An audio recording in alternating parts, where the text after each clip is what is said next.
Hello दोस्तों, नमस्कार। SM किसी चैनल में मैं आप सभी लोगों का दिल से बहुत बहुत स्वागत करता हूं। दोस्तों, इस वीडियो में हम लोग बात करने वाले एक बहुत ही इंपॉर्टेंट टॉपिक के बारे में। यस, ये काफ़ी इंपॉर्टेंट खबर है। आप ज़रूर इसको अच्छी तरीके से स्टडी यहाँ पे कर सकते हो। एंड यस, जो खबर हम लोग को देखने को यहाँ पे मिल रही है उसका जो इम्पैक्ट रहेगा भाई, वो नेगेटिव हम लोग को देखने को यहाँ पे मिल सकता है। मतलब ये जो खबर है कोई ऐसी बात नहीं कि भाई चलो सेलिब्रेट कर ले करके। जैसे कि आपको पता है मार्केट में तो बहुत सारे सेक्टर्स हम लोग को देखने को मिल जाते हैं। तो कौन से सेक्टर के लिए नेगेटिव खबर है तो वो मैं आप लोगों को पहले यहाँ पे बताऊंगा। एंड वर्स्ट पॉइंट ये है दोस्तों, ये जो खबर है वो ऐसे सेक्टर से रिलेटेड नेगेटिव इम्पैक्ट यहाँ पे ला सकती है जो कि हमारी इकोनॉमी में भी बहुत अच्छी तरीके से योगदान देता है। मतलब देखिए, हर एक सेक्टर हमारी इकोनॉमी में योगदान देता है, बट कुछ सेक्टर ऐसे हैं जो कि आपको पता है जो इम्पोर्ट एक्सपोर्ट चलता है। तो आपको पता है भाई, एक्सपोर्ट ज़्यादा अगर हम लोग करेंगे किसी भी चीज़ का तो फॉरेन करेंसी मिलती है, आपको बहुत अच्छे खासे बेनिफिट्स भी यहाँ पे मिलते हैं। ठीक है, आपकी इकोनॉमी भी मजबूत यहाँ पे हो जाती है। और आप जितना ज़्यादा इंपोर्ट करेंगे तो आपकी इकोनॉमी के ऊपर भी नेगेटिव इम्पैक्ट आ ही जाता है। इसका बेस्ट एग्जाम्पल रिसेंटली ही हम अमेरिका का जो जीडीपी का डेटा आया था, तभी मैंने आपको एडवांस में ही बताया था कि भाई जो बोलते हैं ना, फ्रंट लोडिंग के चलते, टैरिफ के डर के चलते लोग क्या करेंगे, एडवांस में चीज़ों को खरीद के रखेंगे। इंपोर्ट इतना ज़्यादा बढ़ जाएगा कि ऑटोमेटिकली अमेरिका की जीडीपी श्रिंक हो जाएगी और आपने देख लिया सीधा माइनस में ही चली गई। बताने का मकसद क्या है दोस्तों, एक्सपोर्ट ज़्यादा होना अच्छी बात रहती है। एंड जो ये सेक्टर हम लोग को देखने को मिल रहा है, जिससे रिलेटेड नेगेटिव खबर हम लोग को देखने को मिल रही है, वो हमारे एक्सपोर्ट में बहुत अच्छा खासा योगदान देता है। ठीक है, उसके ऊपर इंपैक्ट हम लोग को जरूर आते हुए देखने को यहाँ पे मिल जाएगा। ये जो प्रॉब्लम की हम लोग यहाँ पे बात करें, प्रॉब्लम कहाँ से आ रही है तो अगेन अमेरिका से। अमेरिका में सबसे बड़ा प्रॉब्लम आपको पता ही है किस व्यक्ति से इमर्ज हो रहा है, तो यस, वो है डोनाल्ड ट्रंप के चलते। डोनाल्ड ट्रंप की अगर हम बात करें, जब से डॉलर इंडेक्स वापस 100 को टच किया था, नो डाउट उसके बाद थोड़ा नीचे आया था, वापस उन्होंने अपना टैरिफ का खेल स्टार्ट किया था। यस्टरडे भी हम लोगों ने देखा 100% टैरिफ का अनाउंसमेंट उन्होंने किया है कि जो भी पिक्चरें अमेरिका के बाहर बनेंगी तो भाई उसके ऊपर 100% हम लोग टैक्स यहाँ पे लगाएंगे। तो ये एक चीज़ हम लोग को देखने को यहाँ पे मिली थी। एंड फिलहाल अगर अब हम लोग यहाँ पे बात करें तो डबल अटैक हम लोग को एक पर्टिकुलर सेक्टर के ऊपर ट्रंप का देखने को यहाँ पे मिल रहा है। और वो सेक्टर कौन सा है दोस्तों, तो वो सेक्टर आपके सामने आ चुका है दोस्तों। वो सेक्टर का नाम है yes, pharma sector. Yes, pharma sector की अगर हम लोग बात करें, फार्मा इंडस्ट्री की अगर हम लोग यहाँ पे बात करें दोस्तों, तो डेफिनेटली इनके लिए एक काफ़ी बड़ा चैलेंजिंग टाइम अभी आने वाले समय में हम लोग को देखने को यहाँ पे मिलने वाला है। डबल अटैक कैसे, तो चले पहला अटैक की अगर हम लोग बात करें तो उन्होंने सीधा सीधा यहाँ पे हिंट दे ही दिया है कि ट्रंप ने सिग्नल दे दिया कि मेजर टैरिफ फार्मा इंपोर्ट्स के ऊपर वो लगाने यहाँ पे जा रहे हैं। एंड ये जो सारी चीज़ें होने वाली है टैरिफ वाली, वो आपको अगले 2 हफ्ते में देखने को यहाँ पे मिल जाएगी। एग्जैक्ट डेट तो नहीं बोला है, बट रफली उन्होंने बोला है कि फार्मा सेक्टर को मैंने नहीं बख्शा है, 2 हफ्ते में आपको फार्मा सेक्टर के ऊपर भी टैरिफ आते हुए देखने को मिलेगा। ये हो गया पॉइंट नंबर 1। देन दोस्तों डबल अटैक, सेकंड अटैक कैसे हो रहा है, तो दोस्तों उन्होंने यहाँ पे बताया है कि एंड ये जो सिर्फ बोली हुई बात नहीं है दोस्तों, हम यहाँ पे कह सकते हैं उन्होंने एग्जीक्यूटिव ऑर्डर साइन किए हैं। यस, डोनाल्ड ट्रंप ने एग्जीक्यूटिव ऑर्डर साइन किए, किस चीज़ को लेकर, to encourage US drug manufacturing. मतलब यस, जो लोकल ड्रग प्रोडक्शन है, ठीक है, उसको बढ़ावा देने के लिए डोनाल्ड ट्रंप ने कुछ चीज़ें यहाँ पे एग्जीक्यूटिव ऑर्डर्स यहाँ पे साइन की है। अब ऐसा यहाँ पे कह सकते हो। मतलब कंक्लूजन की अगर मैं बात करूँ दोस्तों, तो कंक्लूजन हम लोग को क्या देखने को यहाँ पे मिल रहा है कि जो है फॉरेन मेड मेडिसिन हम लोग को देखने को मिले, उसके ऊपर जो रिलायंस मतलब भरोसा, डिपेंडेंसी अमेरिका की हम लोग को देखने को मिलती है, तो ट्रंप उसको रिड्यूस करना चाहते हैं। एंड इसीलिए आज के दिन आप लोगों ने देखा कि ऐसी खबरें के चलते फार्मा स्टॉक्स में, फार्मा शेयर्स में हम लोग को गिरावट देखने को यहाँ पे मिल रही थी। डेफिनेटली हम यहाँ पे कह सकते हैं जो दो खबरें क्या है कि टैरिफ इन 2 वीक्स, ठीक है, ये तो एक होने वाली है। एंड सेकेंड वाला कि लोकल मैन्युफैक्चरिंग को वो पुश करने यहाँ पे जा रहे हैं। ठीक है, स्वदेशी ही ड्रग्स को बनाने की बात है यहाँ पे कर रहे हैं, मेडिसिन की बात यहाँ पे कर रहे हैं।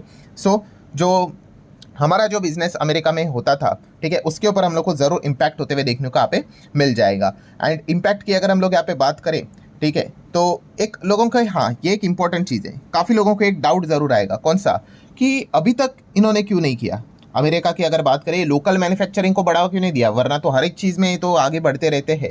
तो दोस्तों इसके पीछे का रीज़न हम कह सकते हैं rules and regulation. Yes, America में भाई फार्मा का बिजनेस करना बच्चों का खेल नहीं है। इतना हेवी रूल्स एंड रेगुलेशन है कि व्यक्ति बोल ही देता है कि भाई छोड़ो यार, कौन इस झंझट में पड़ेगा, पैसा लगाओ, सब कुछ लगाओ, मैन पावर लगाओ, इतना मतलब मेहनत करो, और बाद में मतलब इतनी दिक्कतें यहाँ पे हो जाती हैं। एंड आपको पता है यूएस एफडीए की अगर हम लोग बात करें, जो कि वहाँ का रेगुलेटर भी हम लोग को देखने को मिल जाता है, वो इतना स्ट्रिक्ट है कि मतलब आप चेक कर लेना भाई, पिछले 5-6 साल का डेटा देखोगे तो अमेरिका में कितने सारे फार्मा कंपनीज बैंकक्रप्ट हो चुके हैं, बंद हो चुकी है।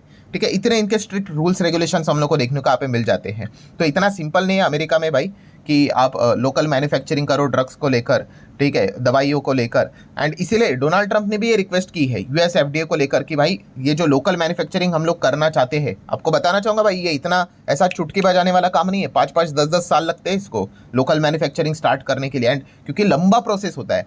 तो डोनाल्ड ट्रंप ने भी यहाँ पे रिक्वेस्ट किया है यूएस एफडीए को कि भाई आप थोड़ा मतलब कुछ ऐसी चीज़ें हैं कि वो अननेसेसरीली डिमांड करते रहते हैं। ठीक है, ऐसा मतलब ट्रम्प को लगता है, तो उन्होंने कहा कि भाई ये चीज़ें मत करो, आप फटाफट चीज़ों को अप्रूवल दे दो और आगे बढ़ने दो। ठीक है, वरना अगर देखा गया तो हमारा जो लोकल इंडस्ट्री है, ठीक है, local industry in terms of pharma की अगर हम लोग बात करें तो भाई वो आगे ही नहीं बढ़ पा रही है। तो इस प्रकार की चीज़ें हम लोग को फिलहाल तो होते हुए देखने को यहाँ पे मिल चुकी है। सो अगर हम लोग यहाँ पे बात करें, खबर तो आपको समझ में आ गई। यस, फार्मा के ऊपर टैरिफ अगले 2 हफ्ते में आने वाला है एज पर द टर्म्स जो ट्रंप ने बोला है। एंड सेकेंड, वो लोकल मैन्युफैक्चरिंग को बूस्ट देने यहाँ पे जा रहे हैं। और हमारे अगर हम लोग बात करें भाई मोर देन 30, ऑलमोस्ट 33-34%, अगर इंडिया की अगर हम लोग बात करें, अगर हम लोग 100 दवाइयाँ अगर भेजते हैं, ठीक है, इंडिया वाले, तो उसमें से आप कह सकते हैं 30 से ज़्यादा दवाइयाँ अमेरिका में ही जाती है। ठीक है, देन उसके बाद यूके है, फ्रांस है, ठीक है, और भी देश आपको देखने को मिले, ब्राज़ील है। ठीक है, बट इतना कोई नहीं, मतलब आप देख सकते हो 1/3, ऑलमोस्ट 1/3 अमेरिका में जाता है। तो इसलिए जो भी फार्मा वाले कंपनीज हमारे देखने को मिल जाते हैं वो सारे अमेरिका में तो भाई बिजनेस करते ही करते हैं। ठीक है, सो अगर मैं लिस्ट अगर आपके सामने रख दूँ कि कौन कौन सी कंपनीज है जिनको आप स्टडी कर सकते हो, मतलब जिनका जो कमाई होती है, कमाई बोले तो रेवेन्यू की अगर हम लोग बात करें तो वो अमेरिका से आता है। आप चाहो तो इन कंपनीज को स्टडी यहाँ पे कर सकते हो। नो डाउट आप कह सकते हो सर ये तो शुरुआत ही दौर हम लोग को देखने को यहाँ पे मिल रहा है, बट धीमे धीमे करके वो क्या करेंगे, देखो शुरुआत कभी तो शुरुआत करनी पड़ती है जीरो से, धीमे धीमे करके वो हर एक सेगमेंट में एंटर करेंगे। ठीक है, तो जेनरिक मेडिसिन की भी अगर हम लोग बात करें तो अमेरिका में जो मार्केट है उसमें से ऑलमोस्ट 50% मार्केट इंडिया ने कैप्चर करके रखा है। आप सोच कर देखो इतना एग्रेसिवली इंडिया वहाँ पे फार्मा सेक्टर में काम करता है। ठीक है, सो अगर मैं यहाँ पे बात करूँ दोस्तों तो कौन कौन सी कंपनी को आप स्टडी कर सकते हो, टोरेंट फार्मा को स्टडी यहाँ पे कर सकते हो। टोरेंट फार्मा अगर 100 रुपया कमाता है तो उस 100 में से 9 रुपया वो अमेरिका से कमाता है। ठीक है, थोड़ा सा हम लोग क्रोनोलॉजी रिवर्स में जाएंगे। टोरेंट फार्मा से ज़्यादा और कौन सी कंपनी है जो अमेरिका से ज़्यादा बिजनेस करती है, वो है सिप्ला। सिप्ला की अगर बात करेंगे तो आप देख सकते हो लगभग 27, 28, 29, ये थोड़ा 19-20 होता रहता है। काफ़ी लोग कमेंट भी करते हैं अरे सर 27 नहीं 28 है, कोई बोलेगा 29 है, कोई बोलेगा 26 है। वो थोड़ा ऊपर नीचे होता है भाई, हर दिन देखा गया, हर साल, हर महीना, हर हफ्ता बिजनेस ऊपर नीचे होता है। ठीक है, मैं एवरेज यहाँ पे बात कर रहा हूँ, 27% के आसपास का बिजनेस सिप्ला का अमेरिका से होता है। कमाई की अगर हम लोग बात करें तो आप यहाँ पे देख सकते हो। नेक्स्ट अगर बात करेंगे दोस्तों तो सन फार्मा भी अगर देखा गया तो कितना यहाँ पे कमाता है, तो आप देख लो 33% अमेरिका में हम लोगों को इनका बिजनेस देखने को यहाँ पे मिल जाता है। इंडिया में भी है, कितना है 32 है, और भी अलग अलग मार्केट आपको देखने को यहाँ पे मिल जाएगी, बट स्पेसिफिकली देखो अमेरिका तो लिखा हुआ ही मिलेगा आपको। देन अगर हम लोग बात करें लुपिन इनसे भी ज़्यादा अमेरिका से इनका बिजनेस यहाँ पे चलता है, जहाँ पे आप देख सकते हो 38% तक लुपिन का कारोबार अमेरिका से चलता है। ठीक है, सो ये सारी चीज़ों को आप चाहो तो स्टडी यहाँ पे कर सकते हो, नोट यहाँ पे कर सकते हो।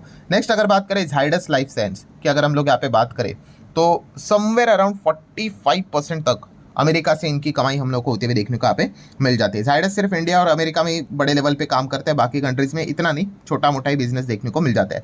दैन डॉक्टर रेड्डीज, तो डॉक्टर रेड्डीज तो आप यहाँ पे देख सकते हो लगभग 48.6% अमेरिका से इनका हम लोग को बिजनेस चलते हुए देखने को यहाँ पे मिल जाता है। और ये जो कंपनी है डॉक्टर रेड्डीज, ठीक है, और भी कुछ कंपनी हम लोग को देखने को मिल जाती है, इनके तो एडीआर मार्केट में अवेलेबल है। ठीक है, तो वहाँ पे तो हम लोग को 24 घंटे रिएक्शन देखने को यहाँ पे मिल जाते हैं कि इंडियन मार्केट भी चलता है तभी भी, एंड उसके बाद अमेरिकन मार्केट खुलता है तभी भी। 24 घंटे नहीं बोल सकते, बट आप रफली कह सकते हो डे तो हम लोगों को मिल जाता है हमारा इंडियन मार्केट के हिसाब से। नाइट की अगर बात कर ले तो अमेरिकन मार्केट में भी ये एडीआर ट्रेड करते हैं, तो इससे एक अंदाजा आ जाता है। देन अरबिंदो की अगर बात करें तो इनकी भी कमाई ज़बरदस्त तरीके से चलती है। ग्लैंड फार्मा की अगर बात करें भाई, ये तो 50% से ज़्यादा अमेरिका से यहाँ पे कमाते हुए देखने को यहाँ पे मिल जाते हैं। तो नो डाउट हम यहाँ पे कह सकते हैं दोस्तों कि ये जो खबर हम लोग को देखने को यहाँ पे मिल रही है कि ट्रंप अभी यहाँ पे क्या कर रहे हैं, खुद का ही फार्मा इंडस्ट्री को वो बूस्ट करने की कोशिश यहाँ पे कर रहे हैं, और इसके लिए ये 2 स्टेप्स वो यहाँ पे उठा रहे हैं। दोनों स्टेप्स अगर देखा गया उसमें से शॉर्ट टर्म स्टेप कौन सा है, पहला वाला कि हाँ भाई टैरिफ लगा दो।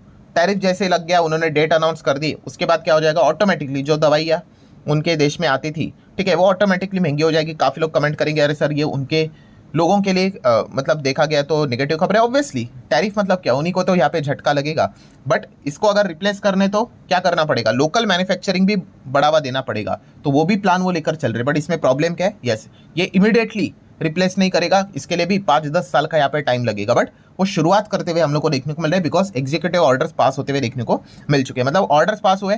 सो डेफिनेटली हम कह सकते हैं कि टैरिफ से रिलेटेड भी खबर भविष्य में कभी भी यहाँ पे सामने आ सकती है। लेट्स सी एग्जैक्टली आगे क्या होता है, बट यस ट्रम्प का फिलहाल का जो रवैया है वो अभी भी वैसे ही चल रहा है, टैरिफ का। एंड जो पुराना रेसिप्रोकल टैरिफ है वो तो अभी हम लोग को जुलाई मंथ में 9 जुलाई को ये जो डेट उन्होंने देखे रखी हुई है, तभी पता चलेगा उसका आगे क्या होने वाला है करके। सो आशा करता हूं दोस्तों वीडियो हेल्पफुल लगा होगा। आप चाहो तो इसको लाइक एंड शेयर कर सकते हो। मिलते हैं अगले वीडियो में, तब तक के लिए बाय बाय।